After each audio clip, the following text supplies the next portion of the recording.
Hey, it's Tucker Carlson. On Tuesday afternoon, the Biden administration had Donald Trump arrested. It was a pretty big news story. You may have seen it. Just before 9 p.m. that night, as part of its coverage, Fox News ran two live video feeds next to one another. On the right, Donald Trump addressed his supporters in New Jersey. On the left, Joe Biden spoke at an event for the Secretary General of NATO in Washington.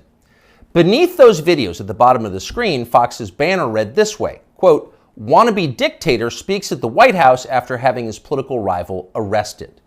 Those words are up for less than 30 seconds, but the effect was immediate. Inside Fox, the women who run the network panicked. First, they scolded the producer who put the banner on the screen.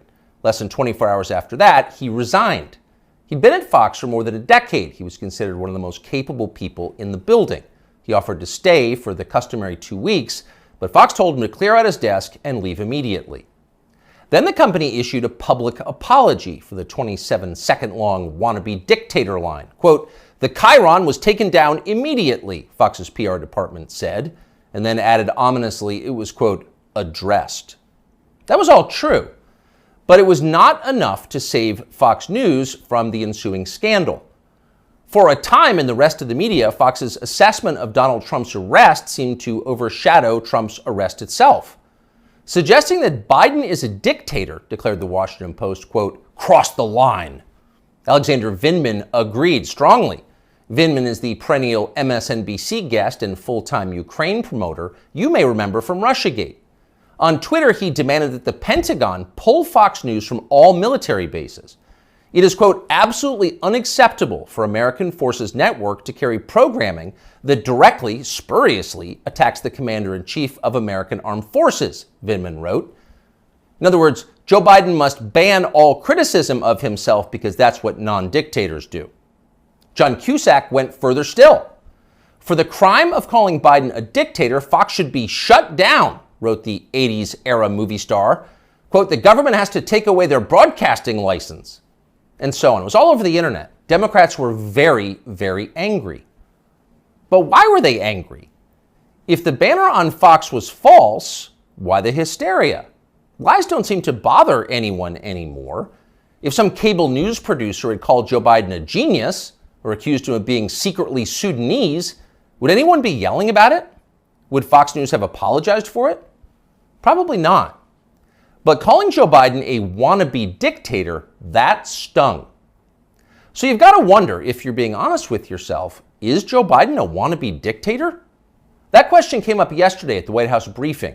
Here's how it went. Last night, Fox News ran a chyron that referred to the president as a wannabe dictator, and I'm wondering if the White House has any comment on that. So look, there are probably about 787 million things that I can say about this. That was wrong. About what we saw last night, but I don't think I'm going to get into it. There's no comment the White House has on. I think I just commented. Oh, no comment necessary. Of course Joe Biden's not a wannabe dictator. Just because he's trying to put the other candidate in prison for the rest of his life for a crime he himself committed doesn't mean he has a totalitarian impulse. Come on, that's absurd. It takes a lot more than jailing your political rivals to earn the title wannabe dictator. That's the consensus in Washington tonight. And in some ways, for once, the consensus may be right. It is not a small thing to be a wannabe dictator. It's quite a process. There are a lot of steps. First off, there is the money. The one thing that all dictators have in common is they enrich themselves and their families, their tribe, even as the countries they govern grow steadily poorer and more desperate. They take kickbacks from businesses and from other dictators. They use the official functions of their government to funnel cash to themselves. They don't bother to hide the fruits of this. They live in garish mansions with big lawns, far from the teeming cities, even as their own citizens languish in growing poverty, in some cases literally living in tents on the street. So they don't really hide it, it's all pretty blatant. And ordinary people resent it. Of course they do, and wannabe dictators know they resent it, but they don't care. There's nothing the population can do about it in a dictatorship. It's no longer possible to fight injustice in a system like that. People can't gather in large numbers to protest the rule of the dictator. If they try that, they'll be arrested by his state security services, even years after the fact. A visit from men in body armor at the breakfast table. That happens. And if citizens persist in believing they can gather in groups to protest, they may be shot to death, a bullet to the throat. And then, just to make the humiliation complete, to make the lesson gin clear to everyone else watching, their relatives can be arrested for daring to complain that their children were killed for complaining. That actually happens in some places. Ask Ashley Babbitt's mother. Here she is in handcuffs. Babbitt's father. You're arresting Ashley Babbitt's father. You murdered her inside the Capitol, now you're going to arrest her? Come out of there. 101, have a transport response. Sidewalk.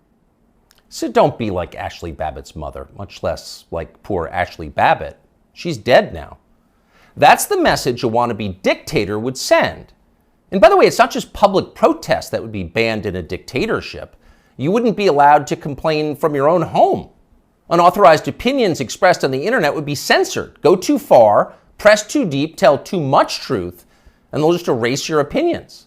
They have no choice, really. It's a matter, as they say, of trust and safety.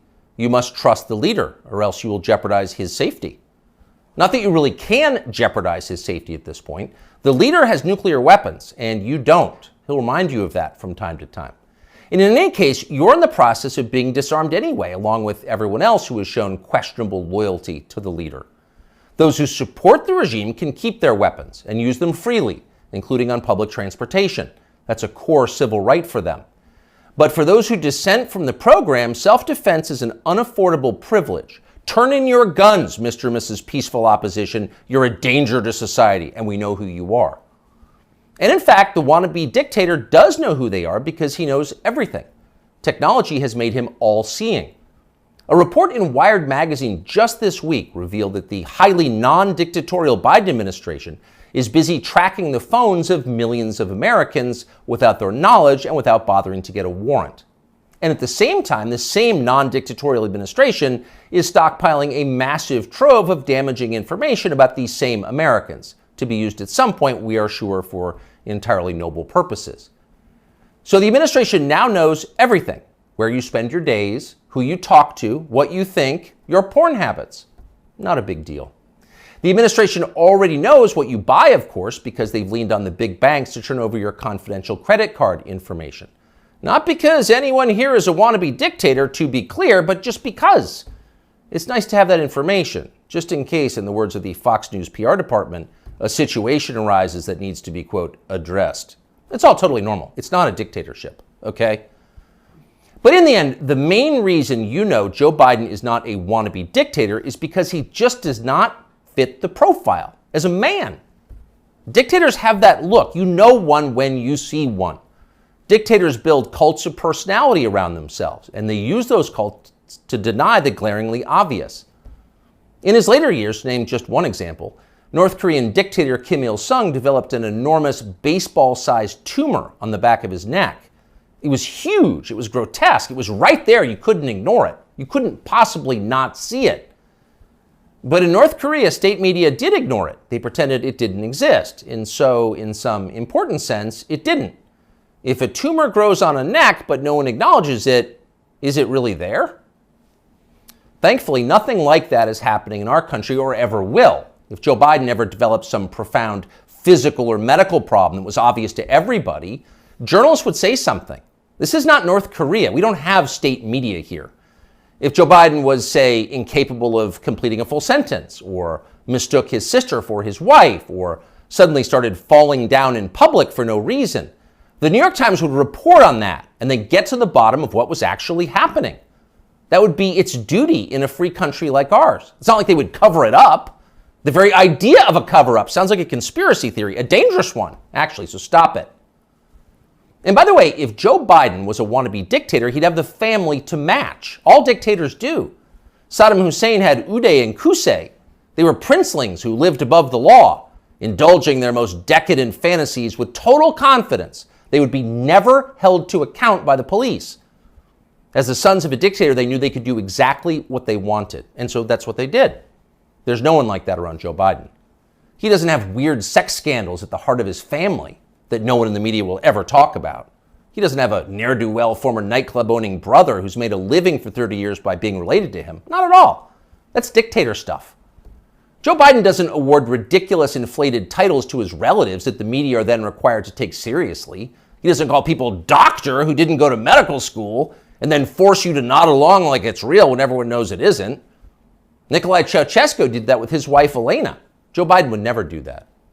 Nor does Joe Biden dress like a dictator. He doesn't do photo ops in mirrored sunglasses driving a sports car to convince you that he isn't frail and senile, but instead powerful, virile, and wise. That's just not his style. If Joe Biden was a dictator, he'd be wearing epaulets and carrying a tasseled riding crop, and he isn't yet, so calm down. If he was a dictator, Biden's speeches would look like Nuremberg rallies, a blood-red backdrop, armed soldiers by his side, screaming about crushing his eternal enemies. Honestly, Biden did come close to that one time last September at a speech in Philadelphia, but it wasn't in any sense dictatory. It was necessary. As MSNBC assured us at the time, quote, Biden aimed to showcase his faith in the military apparatus and its ability to back the democratic order. See, it was about democracy, not dictatorship. No cause for alarm. He is not a dictator. A dictator would stockpile ammunition for his own bureaucrats, including his tax collectors. He'd redefine the legal code to make disloyalty to the regime the most serious crime. He'd claim dominion over the most intimate parts of his citizens' lives. He defined what attitudes they were allowed to have about sex and religion and how to raise their families. He would even, in his final grandiose stage of dictatorship, claim ownership of their children. And Joe Biden wouldn't do that. And to prove he would never do that, Biden just this week released this video. These are our kids. These are our neighbors. Not somebody else's kids, they're all our kids. And our children are the kite strings that hold our national ambitions aloft. It matters a great deal how we treat everyone in this country. LGBTQ Americans, especially children, you're loved, you're heard, and this administration has your back. See?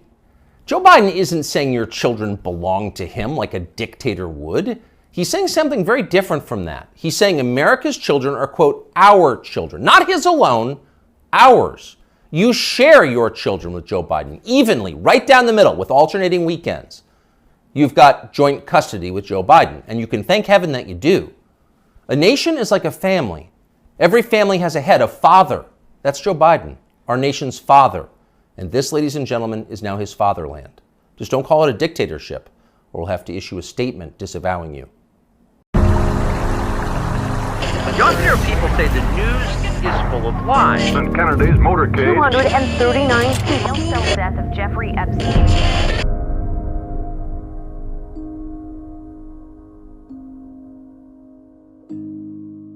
Hey man, you can say whatever you want about Tucker Carlson. This man cares about this country, and he's exposing what this current administration is. And he's not afraid to tell the truth.